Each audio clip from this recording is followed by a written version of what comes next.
आज की इस वीडियो में हम बात करेंगे वायरल हेपेटाइटिस सी के बारे में। जिस तरह मैंने पिछली वीडियोस में बात की थी हेपेटाइटिस ए के बारे में, हेपेटाइटिस बी के बारे में, तो आज की ये वीडियो होगी वो हेपेटाइटिस सी के बारे में। तो आज की इस वीडियो में मैं आप लोगों को डिटेल से बताऊंगा कि ये हेपेटाइटिस सी वायरस होता क्या है और किस तरह से ये इंसान के जिस्म में एंटर होता है। इसकी अलामात के बारे में बात करेंगे और आखिर में इसके इलाज के बारे में बात करेंगे। तो चलें वीडियो स्टार्ट करते हैं। My name is doctor Babar Aman. Welcome back to my YouTube channel health awareness by doctor Babar.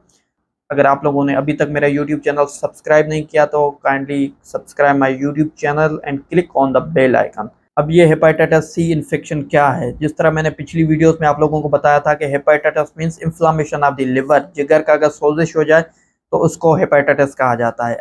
अगर ये सोजिश हेपेटाइटिस सी वायरस के चलते हुए हो जाए तो इसको वायरल हेपेटाइटिस सी कहा जाता है।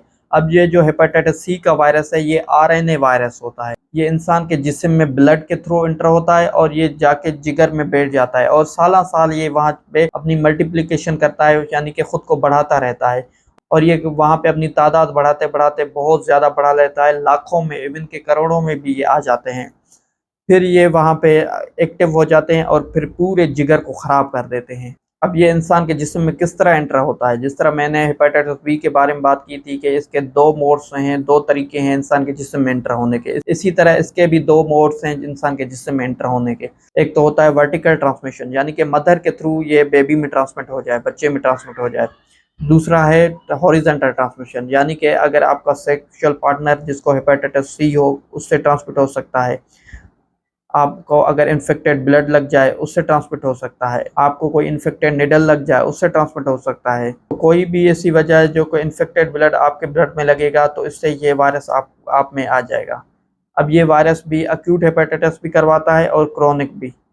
अब ये अक्यूट हेपेटाइटिस में क्या करवाएगा कि बुखार करवाएगा, जिस्म पीला पड़ जाएगा, पेट में दर्द रहने लगेगा, स्पेशली पेट के ऊपर वाले हिस्से में। भूख खत्म हो जाएगी, वजन कम होना शुरू होगा और इंसान थका हुआ महसूस करेगा और जिगर की साइज बड़ी हो जाती है और कुछ ही दिनों में ये बिल्कुल ठीक हो जाता है। अक्यूट है वायरल हेपेटाइटिस सी। अब अगर क्रोनिक की बात करें तो ये बहुत ही खतरनाक कंडीशन है। जिस तरह मैंने हेपेटाइटिस बी के बारे में बताया था कि वो सिरोसिस काज करवा रहा होता है, ये हेपेटाइटिस सी हेपेटोसेल्युलर कार्सिनोमा काज करवा रहा होता है, यानी कि जिगर का जो कैंसर है ये ज़्यादातर इसी बीमारी की वजह से होता है, हेपेटाइटिस सी वायरस की वजह से होता है। अब ये वायरल इन्फेक्शन अगर किसी भी इंसान को हो जाए तो 20% लोग ऐसे होते हैं जिनको ये आगे जाके 20 सालों के अंदर सिरोसिस काज करवा देगा। अब किन लोगों में रिस्क ज़्यादा होता है कि जिनको ये वायरल हेपेटाइटिस सी हो जाए? ऐसे लोग जो अल्कोहल का इस्तेमाल करते हैं, शराब ज़्यादा पीते हैं, ऐसे लोग जिनका इम्यून सिस्टम कंप्रोमाइज़ है, जैसे कि डायबिटिक पेशेंट, जैसे कि एचआईवी से इन्फेक्टेड पेशेंट्स, और मर्दों में भी ये हेपेटाइटिस सी ज़्यादा होता है। अब अगर अलामात की बात करें तो क्रोनिक हेपेटाइटिस की भी अलामात उसी तरह होती हैं जैसे अक्यूट हेपेटाइटिस सी की अलामात हैं, जैसे कि बुखार का हो जाना, भूख का कम लगना, पेट में दर्द का होना और कमज़ोरी महसूस करना। ये 4-5 अलामात होती हैं इस हेपेटाइटिस सी में। अब इस हेपेटाइटिस बी की टेस्टिंग क्या करवाई जाती है, किस तरह से इसको पहचाना जाता है? तो इसके लिए किया जाता है एंटी-एचसीवी, जो कि अगर पॉजिटिव आ गया तो उसका मतलब है कि इस इंसान के जिस्म में हेपेटाइटिस सी वायरस है। इसके अलावा इसमें क्वांटिटेटिव पीसीआर किया जाता है, जिसमें ये पता लगे कि उस इंसान के जिस्म में वायरल लोड कितना है। इसके अलावा एलएफटीज़ की जाती हैं, जिसमें ये पता लगता है कि जिगर पे कितना असर हुआ है इन वायरसेस का। अब आते हैं इसके इलाज के बारे में कि इस हेपेटाइटिस सी का इलाज किस तरह किया जाए।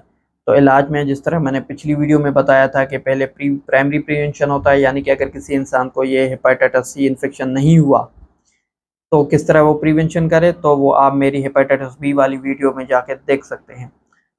और दूसरे नंबर पे है कि अगर किसी इंसान को ये है इन्फेक्शन लग गया, हेपेटाइटिस सी हो गया, तो अब वो क्या करे? अब इन लोगों में ट्रिपल थेरेपी दी जाती है। ट्रिपल थेरेपी में 2 तो एंटीवायरल होती हैं और एक पेगालेटेड इंटरफ्यूरॉन अल्फा होता है। अब ये 2 एंटीवायरल दवाइयाँ कौन-सी हैं? एक तो रिबावायरिन एंटीवायरल दी जाती है इन लोगों में, प्लस में प्रोटीएस इन्हिबिटर दिए जाते हैं। ये 3 किस्म की दवाइयाँ इन लोगों में दी जाती हैं, पेगालेटेड इंटरफ्यूरॉन अल्फा, राइबाविरिन, प्रोटीएस इन्हिबिटर्स। और इसमें गोल हमारा ये होता है कि पीसीआर को नेगेटिव करना।